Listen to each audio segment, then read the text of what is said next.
বাংলার ভোটারদের জন্য আজ একটা ভয়ঙ্কর খবর নিয়ে হাজির হয়েছি।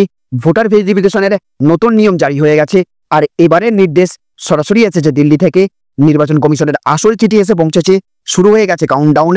এবার বাংলার প্রতিটি নাগরিককেই দিতে হবে নাগরিকত্বের প্রমাণ, আর কে থাকবে ভোটের তালিকায় আর কে বাদ যাবে তার হিসেব শুরু হয়ে গেছে আজ থেকেই। 2002 সালের ভোটার তালিকা প্রকাশ করেছে নির্বাচন কমিশন। এখনই দেখে নিন আপনার নাম সেই তালিকায় আছে কিনা, না হলে আপনার ভোটার কার্ডও হয়তো আর গ্রহণযোগ্য থাকছে না। কোন কোন জেলার তালিকা বেরিয়েছে, কাদের কাদের নাম বাদ যাবে, কোন কোন ভোটার কার্ড আর চলবে না, সব কিছু একে একে জানবো আজকের এই ভিডিওতে। ভিডিওটা 1 সেকেন্ডও স্কিপ করবেন না, কারণ আজ যে তথ্যগুলো আপনি শুনতে চলেছেন তা আপনার ভবিষ্যৎ নাগরিক অধিকার নির্ধারণ করবে। লাইক, শেয়ার আর সাবস্ক্রাইব করে রাখুন এখনই, কারণ বাংলার প্রতিটি মানুষের কাছে এই তথ্য পৌঁছে দেওয়া আমাদের দায়িত্ব। প্রশ্ন রইল আপনাদের কাছে, আপনার নাম কি সেই নতুন ভোটার তালিকায় আছে, নাকি আপনার নাগরিকত্বের প্রমাণ এবারও ঝুলে রইল? কমেন্টে জানিয়ে দিন। তো দেখুন, এখানে বলা হচ্ছে বাংলার এসআইআর এর কাউন্টডাউন শুরু, ফের চিঠি এলো দিল্লি থেকে। তো আজকে যে তথ্যগুলো আপনাদের সামনে আনতে যাচ্ছি সেটা শুধু একটা খবর নয়, এটা আপনার নাগরিকত্বের প্রশ্ন। আপনার অধিকার টিকে থাকবে নাকি মুছে যাবে তার উত্তর।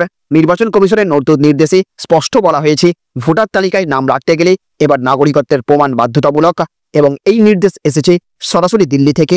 প্রথমেই চিঠির কথা বলি। দিল্লি নির্বাচন কমিশন থেকে রাজ্যের মুখ্য নির্বাচনী আধিকারিকের কাছে পাঠানো হয়েছে অফিসিয়াল নির্দেশ। সেখানে বলা হয়েছে বিশেষ নিরীক্ষা বা এসআইআর শুরু হচ্ছে। এর মানে হলো 2002 সালের ভোটার তালিকাকে বেশ হিসেবে ধরে পুরো বাংলার ভোটার তালিকা নতুন করে যাচাই হবে। যারা সেই তালিকায় নাম প্রমাণ করতে পারবেন না অথবা নাগরিকত্বের বৈধ কাগজ দেখাতে পারবেন না, তাদের ভোটার কার্ডও বাতিল হওয়ার ঝুঁকিতে রয়েছে। শুধু তাই নয়, এবার প্রতিটি জেলার আলাদা আলাদা তালিকা বেরোচ্ছে, যেখানে নাম না থাকলে আপনার পরিচয়পত্রের বৈধতা প্রশ্নের মুখে পড়বে। এই প্রক্রিয়ার ভেতর দিয়ে যাবে প্রতিটি ভোটার কার্ড। নির্বাচন কমিশন স্পষ্ট জানিয়েছে, এবার শুধুমাত্র আধার নয়, জন্ম সনদ, জমির খতিয়ান, পিতামাতার নাগরিকত্বের প্রমাণ, এইসব ডকুমেন্টও লাগবে। আপনার নাম 2002 সালের ভোটার তালিকায় না থাকলে বা সেই প্রমাণ দিতে না পারলে সরাসরি বাতিলের তালিকায় যেতে পারে আপনার নাম। সবচেয়ে ভয়ঙ্কর ব্যাপার হলো, এই চিঠি অনুযায়ী প্রতিটা ব্লকে ব্লকে অফিসাররা যাচাই শুরু করবেন। তারা আপনারা ঘরে আসতে পারেন, ডকুমেন্ট চাইতে পারেন, আর কোনো ভুল বা ঘাটতি থাকলেই তালিকা থেকে বাদ যাবে নাম। এখন প্রশ্ন, আপনি কিভাবে জানবেন আপনার নাম সেই তালিকায় আছে কিনা? প্রথমে নির্বাচন কমিশনের ওয়েবসাইটে গিয়ে বিশেষ 2002 সালের ভোটার তালিকা চেক করতে হবে। প্রতিটি জেলার জন্য আলাদা পোর্টাল খোলা হচ্ছে, যেখানে নিজের ভোটার আইডি দিয়ে সার্চ করতে পারবেন। স্থানীয় বুথ অফিসে গিয়ে লিস্ট দেখারও ব্যবস্থা রাখা হয়েছে। আর একটা গুরুত্বপূর্ণ দিক হলো, যেসব ভোটার কার্ড 2015 সালের আগে বানানো হয়েছে তাদের অনেকগুলো যাচাই ছাড়া বাতিল হওয়ার ঝুঁকিতে রয়েছে। নির্বাচন কমিশন স্পষ্ট বলেছে, ডুপ্লিকেট বা ঠিকানাহীন কার্ড এবার আর বৈধ করা হবে না। বিশেষ করে সীমান্তবর্তী জেলা যেমন উত্তর 24 পরগনা, নদিয়া, মুর্শিদাবাদ, কোচবিহার, মালদা, এই এলাকাগুলোতে আরও কঠোর যাচাই চালানো হবে, কারণ এই অঞ্চলগুলোকে হাই রিস্ক জোন ঘোষণা করা হয়েছে।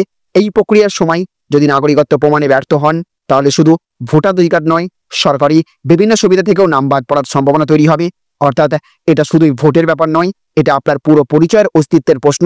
তাই এখনই আপনার কাজ হলো নিজের নাম 2002 সালের তালিকায় আছে কিনা চেক করুন, নাগরিকত্বের প্রমাণপত্র প্রস্তুত রাখুন, পরিবারের সবার নাম যাচাই করে নিন, বন্ধুদের বলুন, আত্মীয়দের বলুন, কারণ এই খবর যদি কাউকে মিস হয় তাহলে তার জীবনে আসতে পারে সবচেয়ে বড় বিপদ। এটা শুধু একটা তালিকা নয়, এটা নাগরিক হিসেবে আপনার অস্তিত্ব টিকিয়ে রাখার লড়াই। বাংলার প্রতিটি মানুষকে বলছি, আজ থেকেই সতর্ক হন। আপনার ভোটার কার্ড, আপনার নাম, আপনার নাগরিকত্ব সবকিছুর হিসেব কষা শুরু হয়ে গেছে। একটুও সময় নষ্ট করবেন না, ভিডিওটা এখনই শেয়ার করুন, যাতে বাংলার প্রতিটি ঘরে এই সতর্কবার্তা পৌঁছায়। আর কমেন্টে জানিয়ে দিন আপনার নাম কি সেই 2002 সালের তালিকায় আছে, নাকি আপনার নাগরিকত্বের ভবিষ্যতে ঝুলে আছে প্রশ্নের মুখে। কমেন্টে জানাতে ভুলবেন না। ভালো থাকবেন, সুস্থ থাকবেন।